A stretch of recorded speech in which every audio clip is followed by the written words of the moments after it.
before this episode starts, I'm just going to give you some info on my channel and how my videos work. At the beginning of each episode, unless I do a little intro like this, there will be an intro that plays, and then the first annotation bar. At the end, I pick a scene that's especially interesting. I play it in slow motion. You hear some awesome SkywardStorm music, and it's another annotation bar. So there's two annotation bars, so you can click to go to the next episode or the previous episode.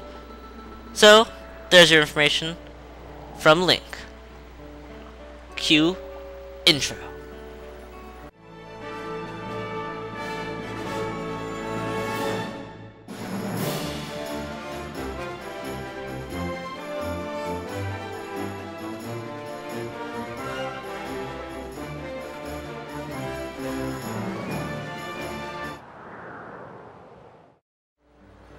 Hello and welcome back to Let's Play The Legend of Zelda Skyward Sword.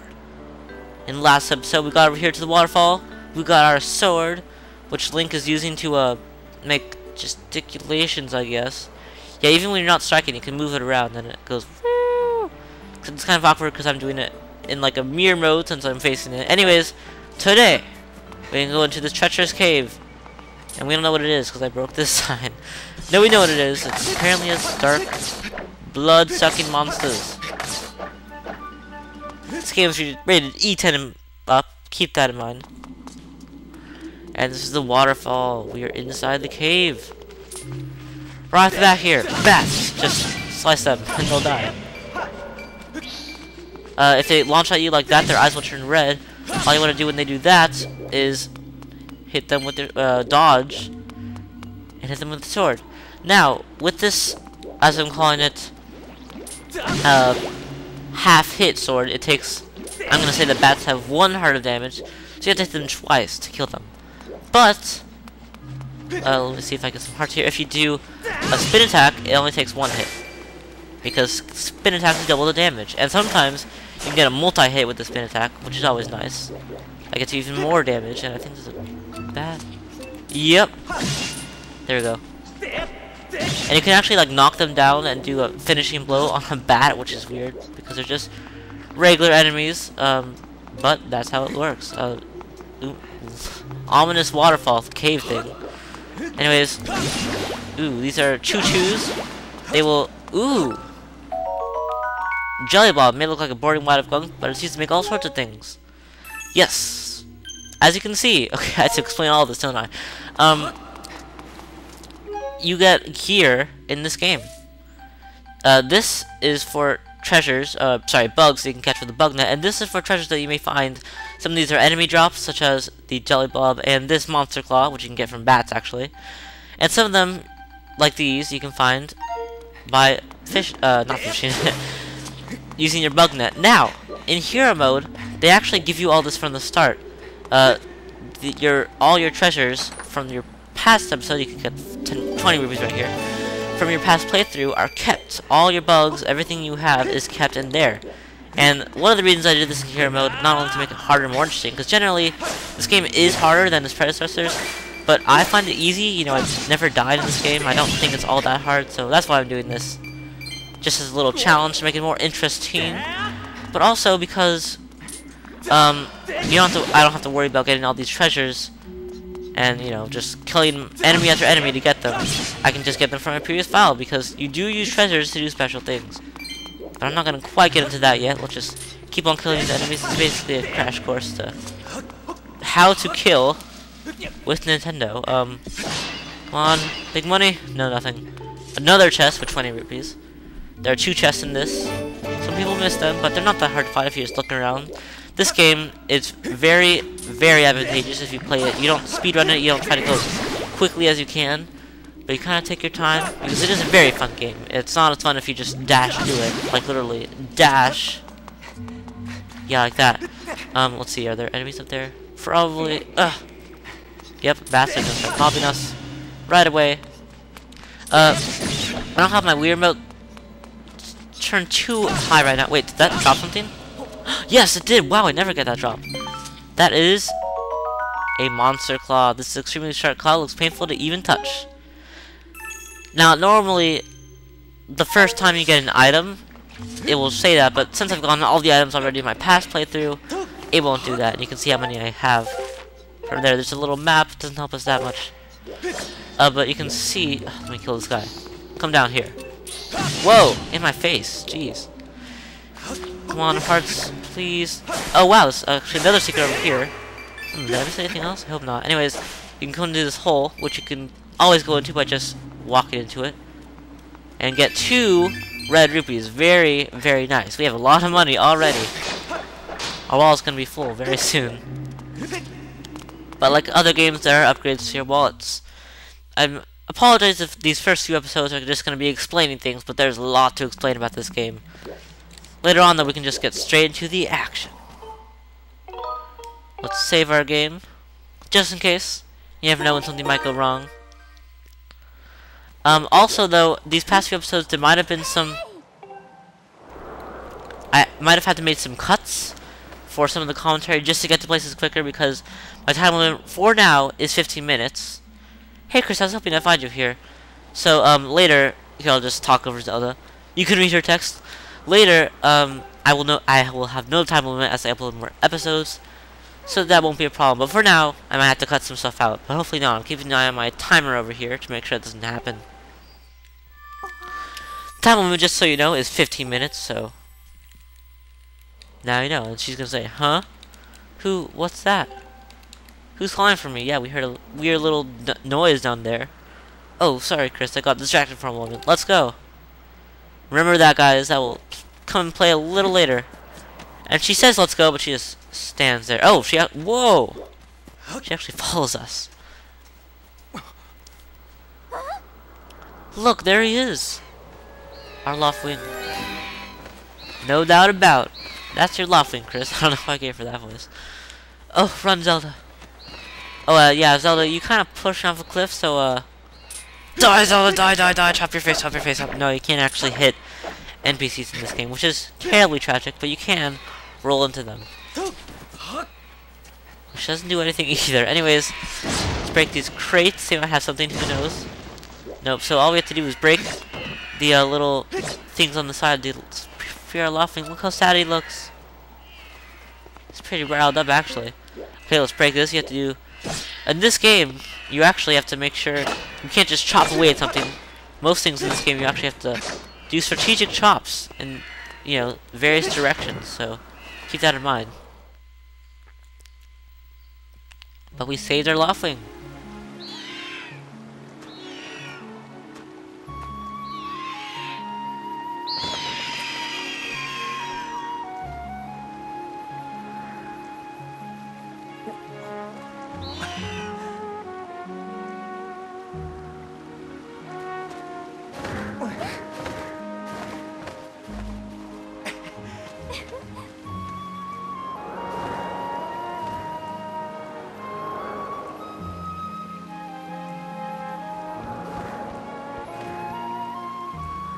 We should hurry, Chris. Now that your Loftwing is free, you should fly to the ceremony. But before you go, I have to ask you something. I heard this voice a few moments ago. Did you hear it too? It's been happening a lot lately. It's the strangest feeling, almost like something is calling out to me.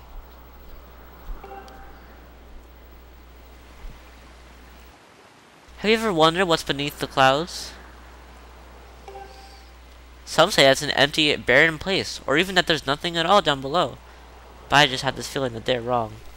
Yes, the goddess sent the safe house, which is Skyloft, up above the clouds. The citizens of Skyloft have never been below. Some of Father's old texts talk about a place called the Surface. The old tales describe a whole world under there, far more vast than Skyloft. The thing is, no one's ever been down there to see it, and our Loftwings won't fly through the cloud barrier. But I can't help imagining the wild things that might be waiting below. Someday, I want to see it for myself. Oh, sorry, Chris. We don't have time to talk. Let's get going. Look, your bird's waiting for you.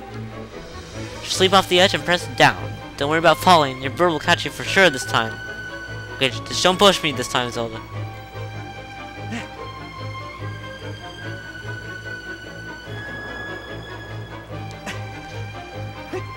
And we have the same music that played when we couldn't find our bird, but don't worry, this time it'll work. All we have to do Just press down. Now, when you're skydiving, as you see right here, you can move it around with Wii Remote, much like Wii Sports Resort. This is a skydiving game. You can hold it down just to dive through the air, but we actually have to call it Loftwing. You don't want to go too far below. Look how far down we went. And it'll come to us, and now we got spared from the epic music, but normally epic music plays when you do this.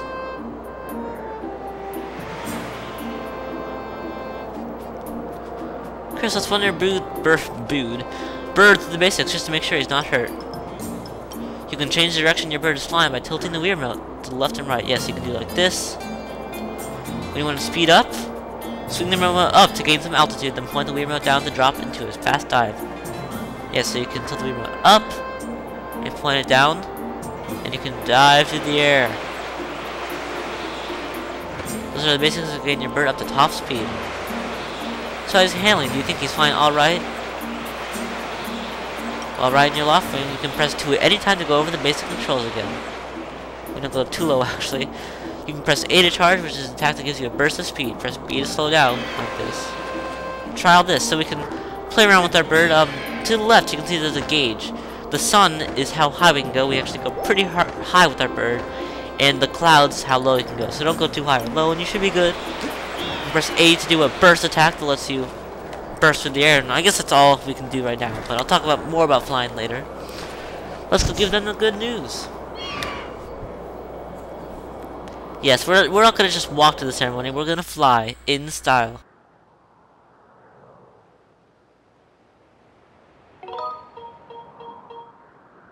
Save.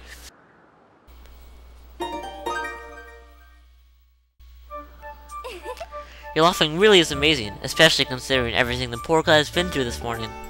I'm going to fly back and tell Father what happened. Oh no.